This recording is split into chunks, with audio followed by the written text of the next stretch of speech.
नमस्कार। Lord William Bentinck secondary school द्वारा आयोजित हिंदी की कक्षा में आप सभी का स्वागत है। आज हम पढ़ रहे हैं पाठ 17 राम बख्श जी द्वारा लिखा गया ये पाठ दादू दयाल के जीवन पर है। जन्म इनका 1951 ईस्वी में हुआ। जीवन परिचय की बात करें तो राम बख्श का जन्म नागौर जिले के चितानी गांव में 4 सितंबर 1951 ईस्वी को हुआ है। आरंभिक शिक्षा गांव एवं आसपास के विद्यालयों में हुई। मैट्रिक से स्नातकोत्तर तक की शिक्षा जोधपुर में पूरी हुई। पीएचडी जवाहरलाल नेहरू विश्वविद्यालय से करने के बाद ये रोहतक, जोधपुर, इग्नू विश्वविद्यालयों में अध्यापन कार्य करते रहे।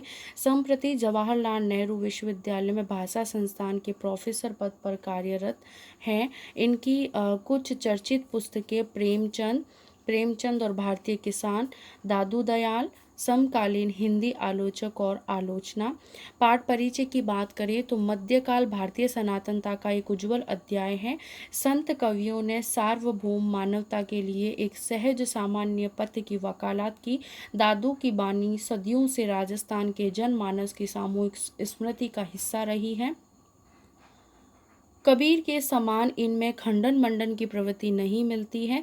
देशाटन से प्राप्त अनुभवों को दादू ने प्रेम के सरस धरातल पर मर्म स्पर्शिनी भावों के साथ परोस दिया है।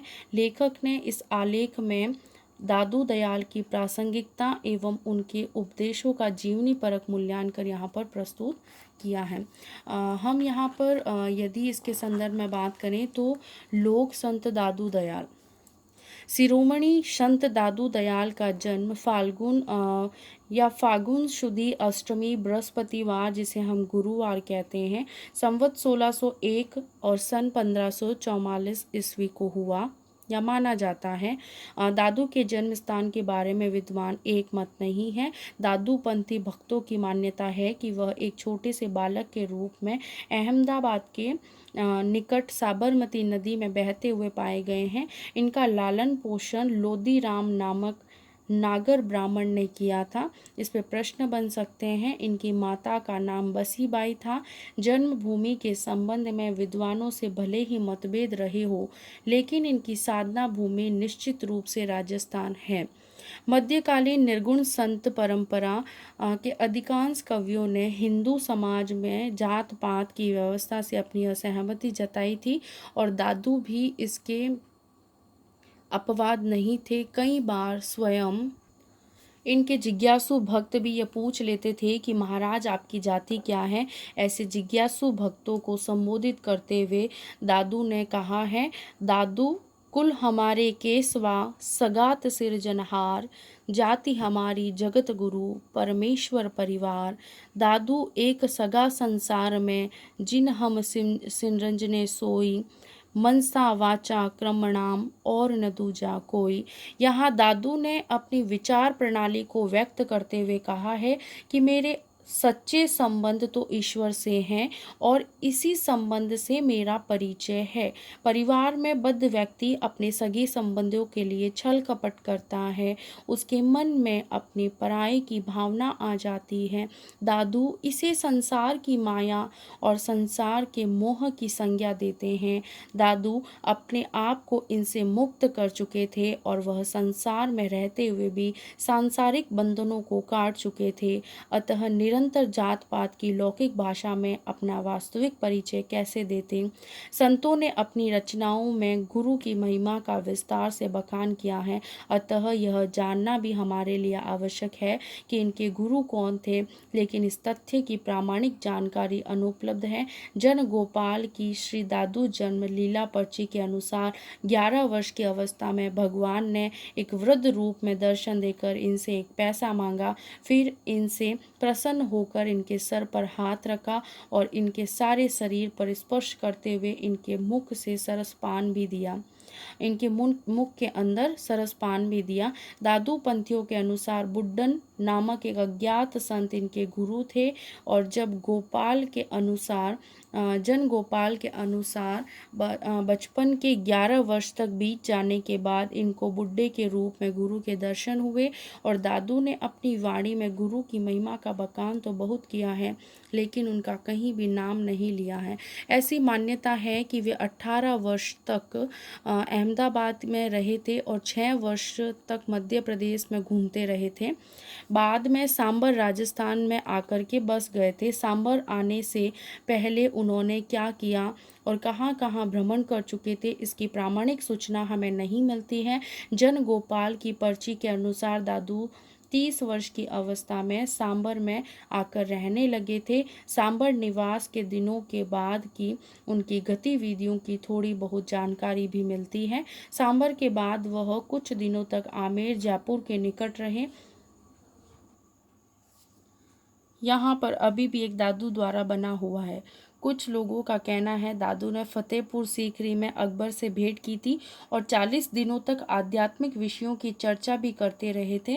अन्य संतों की तरह दादू दयाल ने भी काफ़ी देश भ्रमण किया था, विशेषकर उत्तर भारत, काशी, बिहार, बंगाल और राजस्थान के भीतरी भागों में लंबी यात्राएं भी की थी।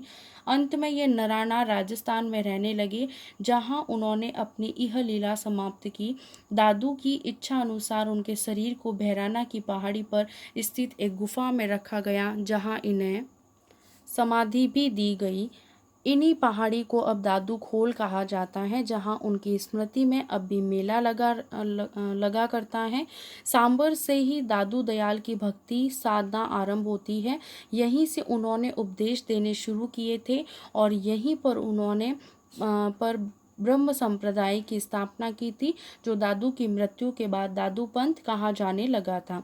दादू ने अपनी रचनाओं में अपने परिवार और पारिवारिक स्थिति का जिक्र किया है। उन्होंने लिखा है, दादू रोजी राम है, राजिक रिजिक हमार, दादू उस प्रसाद सो पोष्या सब परिवार। ऐसा लगता है कि किसी जिज्ञासु व्यक्ति ने दादू से सीधा सवाल पूछा था कि आपका खाना पीना कैसे चलता है, आप अपने परिवार का भरण पोषण कैसे करते हैं, अर्थात आपकी आय के साधन क्या हैं। यहाँ तो चारों ओर अभाव ही अभाव दिखाई दे रहा है। इस जिज्ञासा को शांत करने के लिए दादू ने कहा कि राम ही मेरा रोजगार है, वही मेरी संपत्ति है, उसी राम के प्रसाद से परिवार का पोषण हो रहा है। इन पंक्तियों से यह अनुमान सहज ही लगाया जा सकता है कि यहाँ ऐश्वर्य का बोलबाला नहीं, गरीबी का साम्राज्य है। यह बात यहाँ रेखांकित करने लायक है कि दादू को अपनी गरीबी से कोई शिकायत नहीं है। इसे सहज जीवन स्थिति मान करके उन्होंने स्वीकार कर लिया था।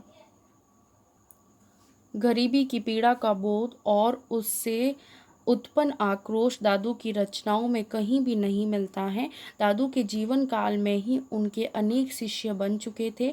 उन्हें एक सूत्र में बांधने के विचार से एक पृथक संप्रदाय की स्थापना होनी चाहिए, यह विचार स्वयं दादू के मन में आ गया था और इसीलिए उन्होंने सांभर में पर ब्रह्म संप्रदाय की स्थापना कर दी थी। दादू की मृत्यु के बाद उनके शिष्यों ने इस संप्रदाय को दादू पंथ कहना शुरू कर दिया था। आरंभ में इनके कुल 152 शिष्य माने जाते हैं। इनके शिष्यों के थांबे प्रचलित हुए हैं। इनके थांबे अब भी अधिकतर राजस्थान, पंजाब तथा हरियाणा में हैं। इस क्षेत्र में अनेक स्थानों पर दादू द्वारों की स्थापना भी की गई है। उनके शिष्यों में गरीबदास, बधना, रज्जब, सुंदरदास आदि प्रसिद्ध हुए। संत दादू दयाल के स्मारक रूप विशिष्ट स्थानों में सर्वप्रथम स्थान करडाला व कल्याणपुरम प्रसिद्ध हैं। वहाँ उन्होंने पहली बार काफ़ी समय तक साधना की थी और इस बात का परिचय दिलाने के लिए वहाँ उनकी एक भजनशिला वर्तमान है। वहाँ पर पहाड़ी के नीचे और एक दादू द्वारा भी बना दिया गया है, जिसे उसी कारण महत्व दिया जाता है। करडाला के अतिरिक्त सांभर में भी दादू जी की एक छतरी बनी हुई है, जो उनके रहने की पुरानी कुटिया का प्रतिनिधित्व करती है और पीछे वहाँ पर एक विशाल मंदिर भी बना दिया गया है। सांभर के अनंतर अधिक समय तक उनके निवास करने का स्थान आमेर समझा जाता है और जहाँ पर एक सुंदर दादू द्वारा निर्मित हुआ है, परंतु इन सभी से अधिक महत्व नराने को दिया जाता है, जहाँ पर अभी तक वह खेजड़े का वृक्ष भी दिखाया जाता है, जहाँ वे बैठा करते थे, उसी के समीप एक भोजनशाला है तथा एक विशाल मंदिर भी बना हुआ है। यहाँ का दादू द्वारा सर्व प्रमुख माना जाता है। दादू जी का शव जहाँ उनका देहांत हो जाने पर समाधि दी गई थी, वह भराने का स्थान भी उनके अंतिम स्मारक के रूप में वर्तमान है। वहाँ पर भी एक चबूतरा बना दिया गया है और पूरा स्थान दादू खोल के नाम से भी अभिहित किया जाता है। कहते हैं कि यहीं कहीं पर उनके कुछ बाल, तुम्बा, चोला तथा खड़ाऊ भी अभी तक सुरक्षित हैं। कल्याणपुरा, सांभर, आमेर, नराना व भैराना पंच तीर्थ भी माने जाते हैं। इसको डार्क अंडरलाइन करके ध्यान रखिएगा। उनके स्मारक के रूप में 2 मेले भी लगा सकते हैं। इनमें से एक नराने में प्रतिवर्ष फाल्गुन सुदी पंचमी से लेकर एकादशी तक लगा करता है, जिनमें प्राय सभी स्थानों के दादू पंथी इकट्ठे होते हैं। दूसरा मेला भैराने में फाल्गुन कृष्ण तृतीया से फाल्गुन सुदी तृतीया तक चलता है। दादू ने अपने शिष्यों को उपदेश दिया कि पर निंदा न किया करे, क्योंकि निंदा तो वह व्यक्ति करता है जिसके हृदय में राम का निवास नहीं है। दादू को बड़ा आश्चर्य होता है कि लोग कैसे निसंकोच रूप से दूसरे की निंदा कर लेते हैं। निंदित सब लोग विचारा, हमको भावे राम प्यारा। नर संशय निर्दोष लगावे, ताथे मोको अचरज आवे। दुविध्या दोई पस रह ताजे, तासनी कहत गए रे ये। निर्वेरी निहकामी साथ, तासिरी देत बहुत अपराध। लोहा कंचन एक समान, तासनी कहे करत अभिमान। नंदा स्तुति कर एक करी तोले, तासो कहे अपवाद ही बोले। दादू निंदा ताको भावे, जाके हृदय राम न आवे। इस पद में यहाँ पर दादू जी ने बताया है कि निंदा तो उन्हीं लोगों को अच्छी लगती है जिनके हृदय में भगवान का निवास नहीं होता, अर्थात उनके प्रभु राम का निवास नहीं होता है। दादू इतने शांत स्वभाव के थे कि वे किसी विवाद में उलझते ही नहीं थे। निंदा स्तुति को उन्होंने समभाव से ग्रहण कर लिया था। उनके शिष्य हिंदू और मुसलमान दोनों थे। उन्होंने अपने आचरण और उपदेश द्वारा पूरी मानवता के लिए एक समान पथ का आविष्कार किया था। उन्होंने अपने विरोधियों से बहस कम की और समर्थकों को सलाह ज़्यादा दी। विक्रम संवत 1660 सन 1603 ईस्वी जेठ बदी अष्टमी शनिवार को इन्होंने अपनी यह लीला समाप्त की थी। यहाँ पर राम बख्श जी जाट जो हैं, इन्होंने बहुत ही अच्छा अपने आलेख में दादू दयाल के बारे में बहुत ही विस्तृत जानकारी हमारे सामने प्रस्तुत की।